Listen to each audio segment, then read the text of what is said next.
In January of 2024, I read Mother of God by Paul Rosalie. The book is about Paul, a New York native who falls in love with the Amazon jungle. I read about his great adventures of finding anacondas so big that his fingers didn't touch when he wrapped his arms around them, floating down the river with Cayman as if he was traveling down a busy highway, feeling the breath of a jaguar on his face, being bit by the infamous bullet ant, and the enchanting nature of the ancient forest. I fell in love with everything he shared. It was a location so remote, so far from civilization, so mystical. I knew one day I had to see it for myself. My name is Mackenzie Cutler, and I am a creative media production student at Arkansas State University. In my last semester of college, my Video Production 3 class requires us to make a documentary on a topic of our choosing. December 22nd of 2024, knowing that I would be taking this class the following semester, I reached out to Jungle Keepers via email at midnight. It was one of those late night ideas where you get extra brave because you don't know if it'll work, but it couldn't hurt to ask. And I want to document this just in case he reaches back out and is open to it. And I don't know how I'm going to make it happen, but if he's open to it, I'm going to make it happen. I woke up at 9 the next morning, and out of habit, I checked my email. And they messaged me back today. Like, I sent it last night at midnight, and I opened up my email. I didn't check what time it was. And in that moment, I knew I am going to the Amazon.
No. He's very, because animals very powerful. When they are very, they know. Mm-hmm. We are not his prey to them. They are not going to do anything to us. He doesn't like to spend the power depending on for us for nothing. That makes so much sense. Yeah. Wow.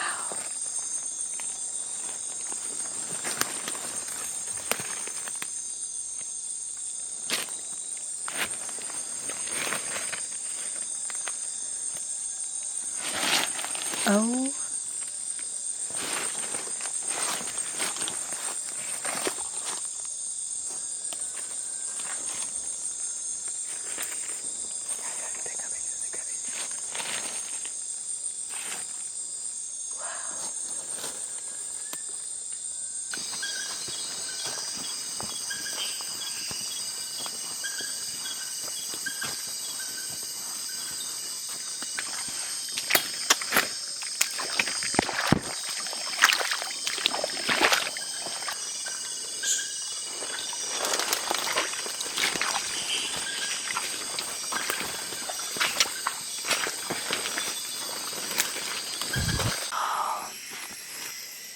Is he poisonous? No. Oh my goodness.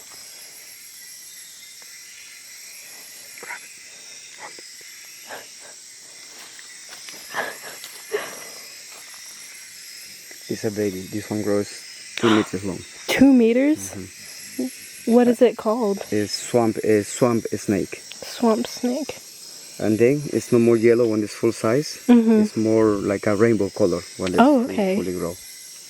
Like kind of how the beetle had like a metallic look. It has more of that Yes, metallic look. more than that. So if it's called a swamp snake, does it like to be like in the water? Yeah, because they like water. No, he's probably going to another spot. You okay if I let him down? Yeah. Please. Look at that. Thank you so much. Wow. Hi, little guy. Yeah, now I am guiding almost 19 years. 12 of April is my birthday as a guide. Every day my knowledge is growing because every day in the jungle, like everywhere, you never stop to learn. The South American Amazon rainforest is approximately 6.7 million square kilometers. More than 8 million soccer fields could fit in this biome. It spans 9 different countries, including French Guiana, Suriname, Guyana, Venezuela, Colombia, Ecuador, Bolivia, Brazil, and Peru. It is the largest rainforest in the world, home to an estimated 390 billion different trees, 427 mammal species, 1,300 bird species, 378 species of reptile, and over 400 species of amphibians, with new species being discovered every year.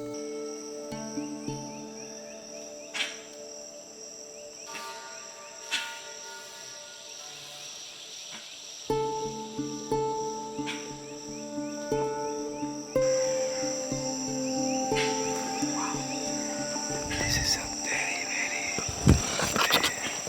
not rare but difficult to see that close. It's super shy. Usually they have no good eyes, but they have amazing ear. Oh my God, I am so happy to see that close. Why trumpet there? Because my sound like a trumpet. A good indicator. What this jungle is good. My journey to meet the jungle keepers took me into the Madre de Dios region of Peru on the Los Piedras corridor. Peru is the second largest Amazonian territory, coming in behind Brazil. The Madre de Dios region is located in the southeastern portion of the country, right next to Bolivia and Brazil, and is considered the biodiversity capital of the country. The Los Piedras corridor is recognized as a global carbon sink, an area that absorbs more carbon dioxide than it releases. Global carbon sinks play a critical role in regulating Earth's climate through their weather systems and regulating the water cycles. While staying at the biodiversity station, me and Victor walked the trails every day. And as we walked, Victor would teach me about the life of the jungle.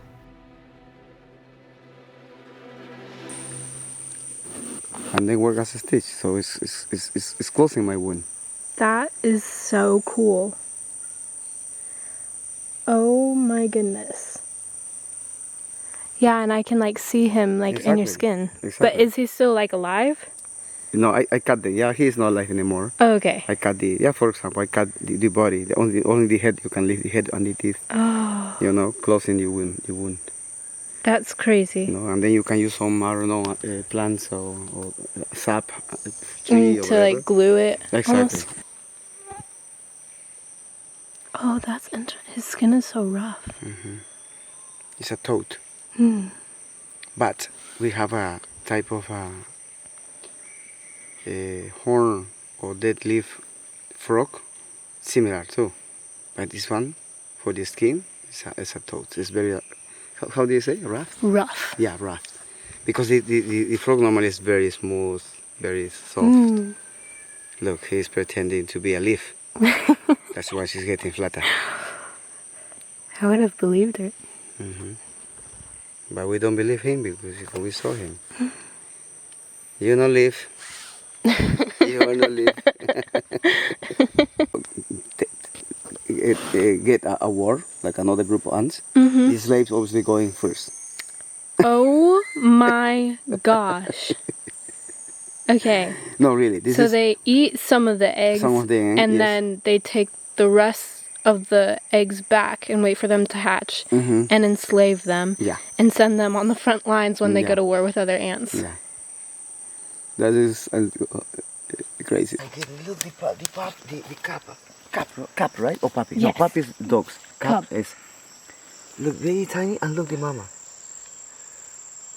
Jeez. When I have opportunity to talk with young people or in the school, my focus is try to talk how important is preserve the jungle, because in case we don't care the jungle, in 20-25 years, jungle is gone, life is gone too. As a nonprofit organization fighting to protect the Amazon, there are a lot of challenges. The entire ecosystem is constantly put at risk due to illegal activities like gold mining or deforestation.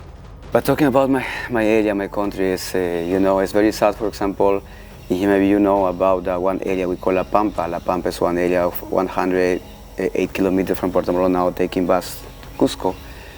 It's very sad situation now, because in only 15 years, we lost more than 250,000 hectares of land, just by the miners. Because they cut the jungle first, and then they use heavy machine, and they dig in because they can find the gold under the ground. So they don't matter. They don't care. They don't care what happened with the jungle in the future, because those people they are not from Puerto Molo now. Or sometimes they are not Peruvian.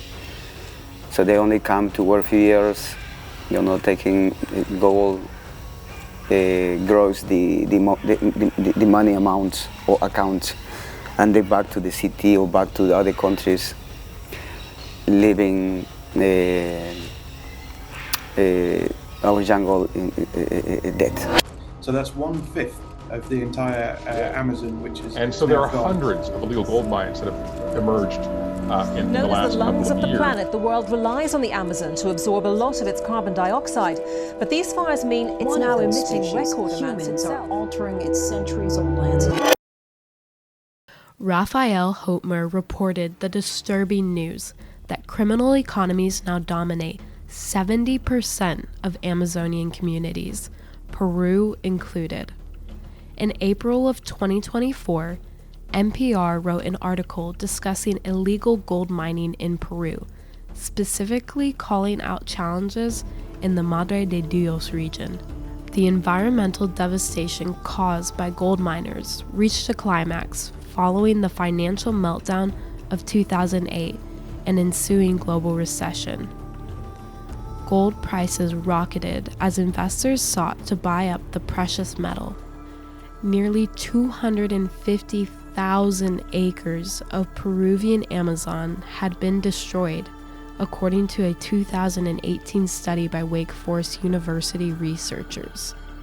Today, around 50,000 people are thought to still work as illegal gold miners in Madre de Dios, making up a significant chunk of the local economy. Along with gold mining, deforestation poses a major threat. Deforestation is a primary cause of the Amazon forest burning, and the Worldwide Fund for Nature organization shared. Fires in this precious landscape have burned the size of Italy already during 2024. They don't care what happened with the jungle in the future. People like to live only the moment. They live at the moment. They don't think about what happened in the future.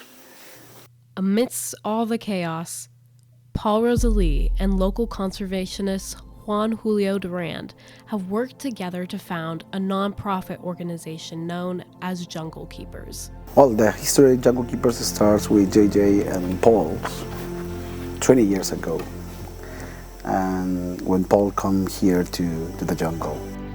Ben Barry, reporting for Talker News, illustrates how Paul first traveled to the Peruvian Amazon at 18 years old.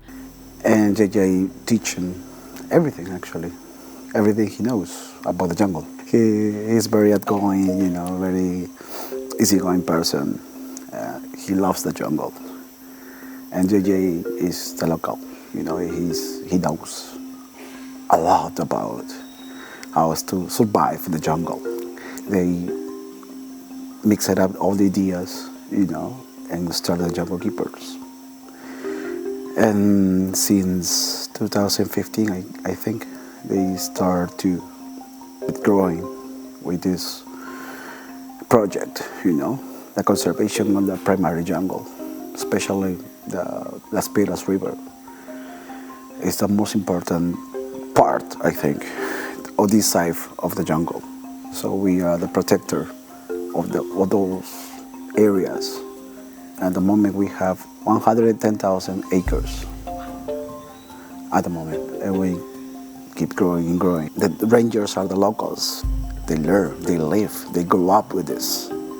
So the jungle for them is the backyard.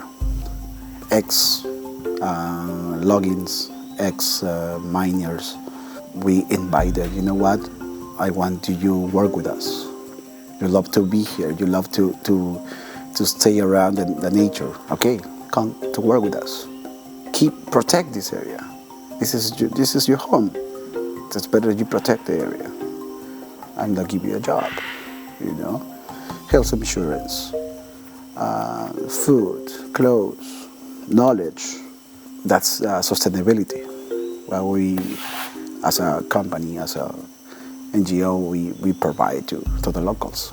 It's very important, actually. Work with them, it's really important. When I first read Mother of God, I was just a student sitting in my room dreaming about an ancient forest I'd never seen. I sent an email at midnight on a whim, half hopeful, half terrified, but all in. And somehow, that late night what if turned into this. I came to Peru looking to film the jungle, but what I found was something much deeper. I found a living, breathing library, a place with wisdom older than we can comprehend. I walked beneath trees that towered like skyscrapers. I met animals that seemed like characters from a dream, and listened to the heartbeat of the earth and the songs of the birds, the rustle of the leaves, and the voices of the people who protect it. Victor, my guide, once told me, every day in the jungle you never stop learning. That's exactly what happened. I learned that conservation isn't just science, it's people. It's former loggers becoming rangers. It's locals trading extraction for protection. It's strangers becoming allies for a cause bigger than themselves. And now, I can't unsee it. I can't unknow the truth that the Amazon is both breathtaking and breaking. That it's beautiful, but it's burning. And that protecting it isn't someone else's job, it's all of ours. Every action counts. Because this jungle, this ancient library, is still writing its story. And now that I've walked its trails, held its creatures, and felt its magic, I know I want to be part of the chapter where we saved it. And I hope you will be too. Okay, I am a jungle keeper. With very proud, I wear this shirt because I like, the message. If you understood what means jungle keeper, is many things, it's big things. So I hope more jungle keepers come and join with us and keep protecting this amazing the land of the world, the land of the planet.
What makes them angry? Just why?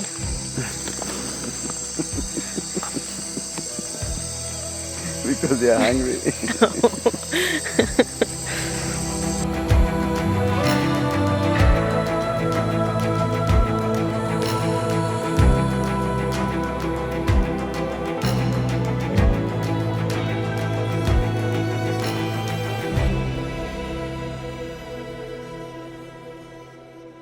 Because this is a jumping spider in the Amazon, and in perspective, that's my hand.